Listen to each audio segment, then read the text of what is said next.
This is actually my first interview, so be gentle, please. Awesome. No. No? I'm not going to be gentle. Okay, fine. Actually, yeah, that's better. Just throw me into the deep end. Exactly. There's no deep end here. It's all deep, so it doesn't seem deep. So, according to Wikipedia, I saw that you actually studied at USC Film School. However, you didn't go into filmmaking, or was that something that you thought about? My father was a filmmaker, and the reason I came out to California was that he was diagnosed with cancer, and he was the head of the theater school. And I applied, I got in, I could go for free. Okay. And my sister and I were basically looking after him during those years. So it sort of was something that I was kind of doing really while I was with my dad. And but my father was a filmmaker, and I always considered it because we were raised on film. He would show us screen films for us, 16mm prints in our basement. And then between reel changes, we would discuss the politics of things, the music of things, the philosophical import of color. All of that stuff was constantly, reviewed and examined. And there was oftentimes when I thought, well, maybe I'll go into this business, And I think probably the personal reality was that my father made a lot of movies, but he didn't make a lot of movies. And the reason he didn't make them was that there was always someone that couldn't fund the project, or he was looking for this or that. And I remember early on going, I want to do something that I can do that's not always going to be dependent on, someone else's money, someone else's time, or whatnot. And I saw the way he was tortured by it. And I realized that writing novels is something that I can always do. And regardless if it gets published or not, I, in the end, can finish writing a book. And that's how I approached House of Leaves. I said, I can write this, I can design it the way I want it, and I can finish it. And at the end, whether anyone likes it or not, it will exist on its own. And that was something that you'd been publishing online for a while. That's right. I published online. That was way back. That was 98, I think. It came out officially in 2000. So it actually was early on. It helped. It helped refine in some ways the way the book was ultimately shaped. What was working, what didn't work. Ultimately, sort of testing my own mettle. Like some parts, people said didn't work, and I said, well, it does work. And years later, I see that it does work. And you have to. And then other areas, people were like, okay, and I was like, okay, well, maybe that needs to be more there or less there. So that was very helpful. And I will say, going to film school, I wrote 10 screenplays. Was a great apprenticeship in story structure. So a lot of the techniques that I explore in House of Leaves, and in a sort of an antagonistic way in Only Revolutions, were born out of a lot of very formal, lessons and structures. Is that something that you see yourself ever pursuing still? Doing something in film, writing a screenplay, making a movie, or even working in television or even comics? Well, The 50-Year Sword came close to that because it was released initially in Holland, and the reason was that we didn't want it to come out at the same time or right before Only Revolutions. Only Revolutions I've been working on for 6 years. It was my second book. That was out. Afterwards, after Only Revolutions, I thought about doing it as a graphic novel. So Anthony and I talked about that. I started working with a graphic artist. It didn't quite work. And I worked with another, and that didn't work. And there were problems, and there were challenges. I worked really hard, and it's kind of maybe appealing from a distance, but close up, it's really not. And because it's tedious, you got to do something over and over. The candles don't look right. The butterfly has to be done again and again. Just the wind on the mountains looks okay, but the color is wrong, so we have to do that again. That's 3 days of re-sewing everything. Right. And I'm speaking about the artwork that's ultimately ending up in this version. And I think one of the issues that I had in the end was that a lot of the artwork was an interpretation of the 50-Year Sword, and it wasn't integral to the story. And so finally, I moved away from that, and then, do we have any more hats, by the way? Any more hats? Did you get a hat? No, I did not. This is your hat. Okay. But that's, you were reading it the whole time. You Oh, I couldn't know. take the hat. but this is this is actually the only bit of artwork that you can now see. We don't Okay. have the books, obviously. But all of this was stitched and stippled. And that's yours, honey. Take it, please. Take it away. Take the water, too. Please, I'm going to put it right here. A little domestic. I don't need all of that. And so what happened with this is that the heroine of the 50-Year Sword is a seamstress, and I ultimately began to realize, like, okay, I don't want something just interpreted. I want something that's integral to the story. And what's integral is stitching, is threads, the thread of fate, the thread that binds things together. How do I use that? And then eventually, it's I had this epiphany. I was at my girlfriend's apartment. I looked in her closet. She went to Parsons and studied design, and that was her. The one who took my brownie, obviously. And I looked at her sewing machine. And I was like, "Can I sew some paper right now?" She was like, "No, you can't touch my sewing machine." I was like, "Please." And then after a period of begging, I actually started to stitch the paper, and I realized this fit. Words, in a way, are thread. So this is going to counterpoint the actual text. And I can actually integrate it with the text. Like, in some areas, the thread actually cuts through. And then in some areas, when you're dealing with the swords, it's actually the paper torn. So you'd actually see no threads. But that's the whole point, that the blades themselves are shearing the thread. So there was a precision to the design that was intrinsic to what the thematics were on the text. So eventually that's how that developed, and then instead of 12 illustrations, we ended up with over 80, and the whole thing is designed, and the typography got reset, so now it's 288 pages long, it's a full book, they're doing a limited edition of 1,000 copies, blah, blah, blah. It takes a lot of time. So for me to do a screenplay on the side, or do a movie, or go into television, or oversee with that kind of precision a graphic novel, sure.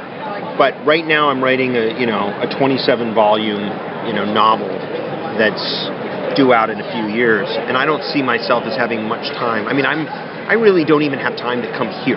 Like, I really should be writing. I'm writing constantly and reading and researching, and so the process of being able to find extra time for extra projects is really difficult. I mean, I tend to put all my eggs in one basket, and there's a lot of risk to that. But at the same time, I do feel that readers appreciate the sort of humanity, the life cost that's been poured into those signatures, Yeah. And whether you relate to the story or not, you may like House of Leaves, you may detest Only Revolutions, you still kind of get that there's this shimmer of something there that's not just tossed off or derivative. Like, there's some exploration that's taken place, and I think that's a commitment that I have kept and intend to keep, because I think at the end that's what matters the most for other readers. Right. So I actually just saw your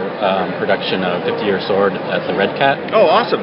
So is that something that you are looking to do, maybe sort of other ways of bringing life to your stories that aren't necessarily film or TV? Possibly, yeah. I would love to do a ballet of Only Revolutions, and I have talked to Twyla Tharp about it, and it's a possibility.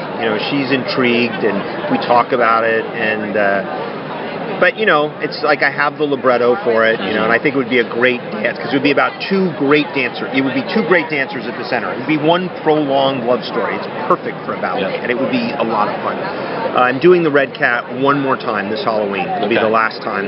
We're going to do 2 shows. It'll be readings. This time I'm going to have a great musician named Chris O'Reilly, classical pianist. He's going to play prepared piano, and we'll do something on the screen or whatnot. The interesting thing about that experience is that it ultimately helped refine how I ultimately finalized the 50-year short as a book.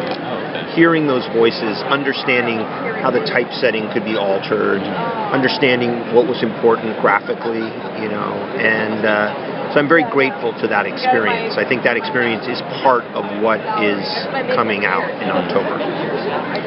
Is that something that you sort of take a lot of time to oversee, that production? Yeah. Oh, okay. A lot. Yeah. I'm working on it constantly. I mean, now I have Pantheon helping me, like Andy Hughes. We're talking about ink densities for blacks. We're talking about what Charles Burns did. We did, Chris Ware, and we're talking about whether we can get a Nepalese binding. Working with Peter Mendelsohn over the cover, what works, what doesn't, what fits within a certain cost framework, what is actually still thematically consistent, Ultimately, I had an idea of a cover that was more like this, but he really liked orange, and I wanted something autumnal for pumpkin colors. It's a Halloween story. But at the same time,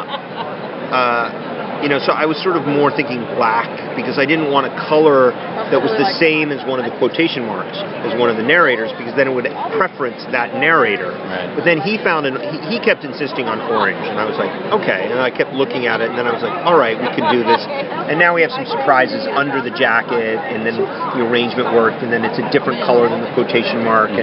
But all of that, we paid very close attention to as we sort of developed the thing that worked. And most people are going to look at it and go, oh, it's a book, blah, blah, blah, it's a color and stuff like that. But I'm proud that there were a lot of very specific choices that were made about all of it. And was it the same way with House of Leaves, with the cover sort of filled with hundreds of different objects? Absolutely, totally. Did you pick every single one of those objects? Pretty much, yeah, because they came from the collages inside, and then I said we need a compass, and then finally they had a version, and I didn't like it, and I went in there, and there was this compass, I remember, and it was Eric Funtesilla, and he was the cover designer at the time, and he was just great, I said, I don't know, the compasses don't work in the house, we should break it, I think. And we broke it, and there was oil inside it, and it spilled all over.